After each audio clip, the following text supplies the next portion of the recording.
A Citizenship by Investment program quoting $200,000 can run to $267,000 once the government stacks due diligence, processing, interview, oath and passport fees on top. And the program that costs least for one person may not cost least for a family of 6. Dependent pricing and inclusion rules follow wildly different logic from one jurisdiction to the next. So of course, IMI has put in the time and work to standardize the math across 12 Citizenship by Investment programs and 4 family sizes to show you the cost per passport. These results will surprise you.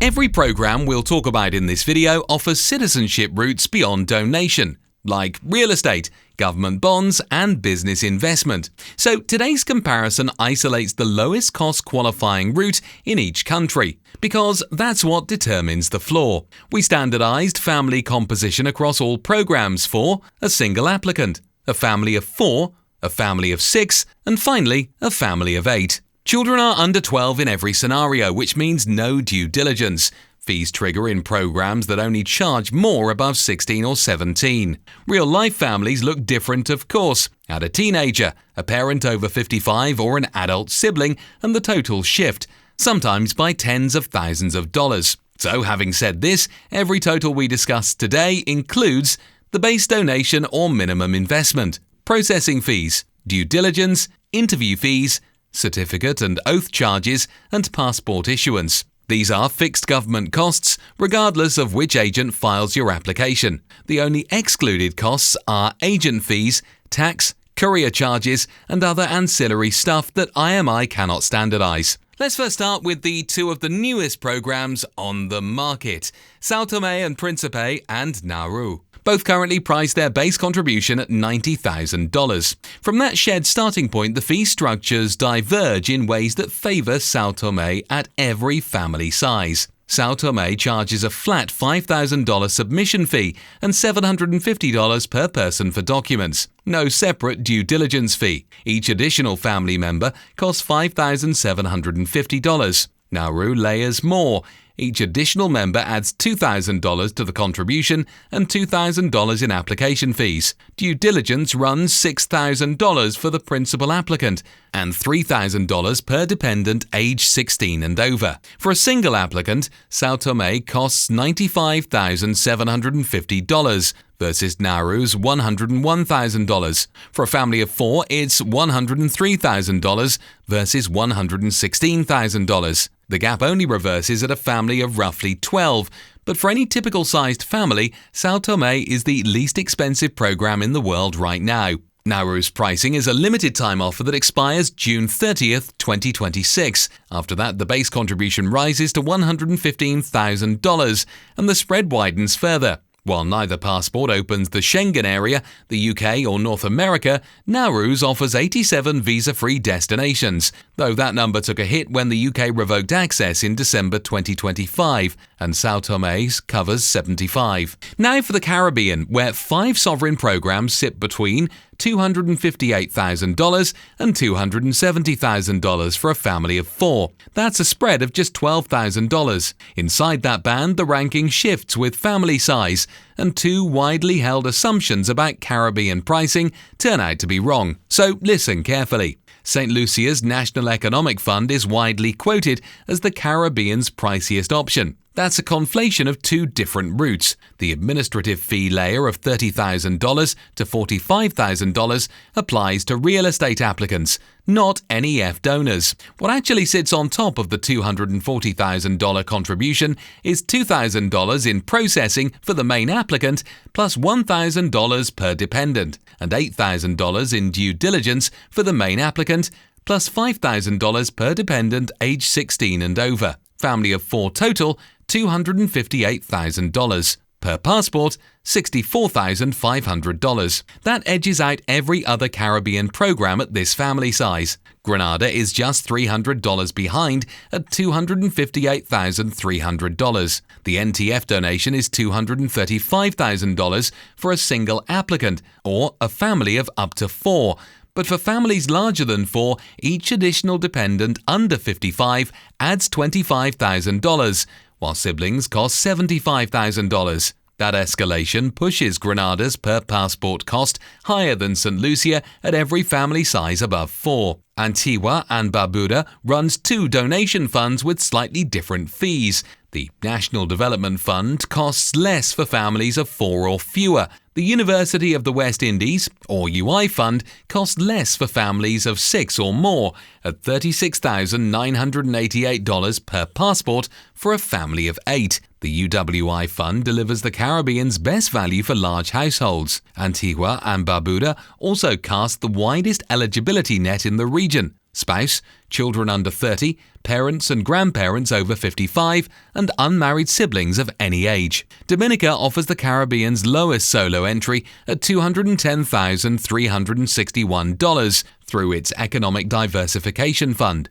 For families, the contribution jumps to $250,000 for up to 3 dependents, and each additional minor adds $25,000. That jump moves Dominica behind St. Lucia, Grenada, and Antigua and Barbuda for a family of 4. St. Kitts and Nevis charges a $250,000 donation under its Sustainable Island State contribution for a single applicant, or a family of up to 4, with no separate government processing fee on top. It's the only Caribbean program built that way.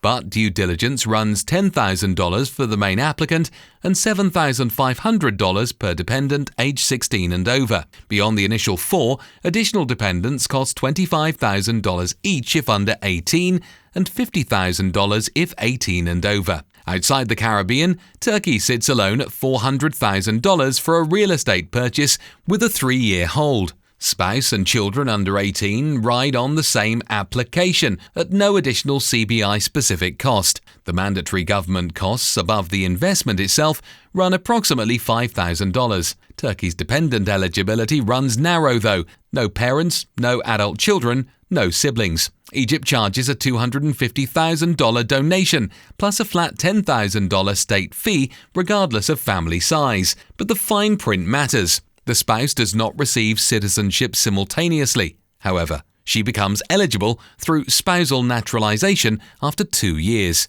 On day 1, a family of 4 holds 3 passports, not 4. Sierra Leone's Go for Gold program charges $140,000 for the main applicant and $10,000 per dependent. Mobility is at the low end at 66 visa-free destinations, and worth noting, as of January 2026, nationals of Sierra Leone are under full US entry suspension. Vanuatu's Development Support Program charges a $130,000 donation for a solo applicant, scaling to $180,000 for a family of 4. Processing runs 30 to 60 days, and nothing else in Citizenship by Investment comes close on speed apart from El Salvador's Freedom Passport Program, which takes just a few weeks. The passport has lost Schengen and UK visa-free access in recent years, but what it retains is Pacific and Asian mobility. One question we at IMI receive often is whether citizenship by real estate investment is smarter than by donation, or the opposite. There's no true answer to that question,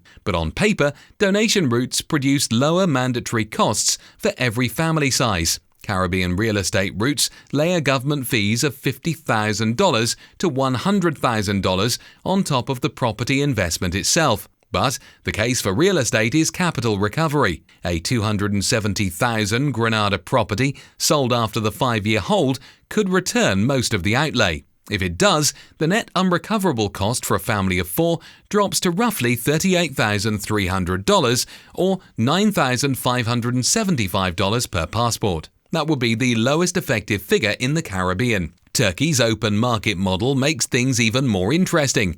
Caribbean CBI properties circulate primarily among successive applicants, creating a shallow secondary market. Turkish real estate trades in a liquid national market with genuine price discovery. A family of 4 that buys at $400,000 and pays approximately $5,000 in fees, then sells for $410,000 after the 3-year hold, has pocketed $5,000 net and walked away with 4 passports. Even modest depreciation of $10,000 puts the effective per passport cost at roughly $3,750. Both recovery scenarios depend on resale, of course. Nothing is guaranteed. But if you're considering the real estate route, IMI Real Estate collects only listings that qualify for residency or citizenship. You can compare properties across CBI jurisdictions and find options that serve double duty as investments and passport qualifiers. So, in reality, the only reliable way to price your specific family structure is to consult a qualified, licensed agent who can map your exact family composition against each program's fee schedule and produce a binding quotation. If you need a starting point, you can find vetted, experienced professionals by country, language, and program at imidaily.com/IMI-professionals. Now, if you want to understand more about why citizenship by real estate investment goes wrong, watch this video on your screen now. We go country by country, program by program to analyze each's real estate investment rules and which is best for your goals. Don't make the mistakes. See you there. And don't forget to subscribe for more from IMI Daily.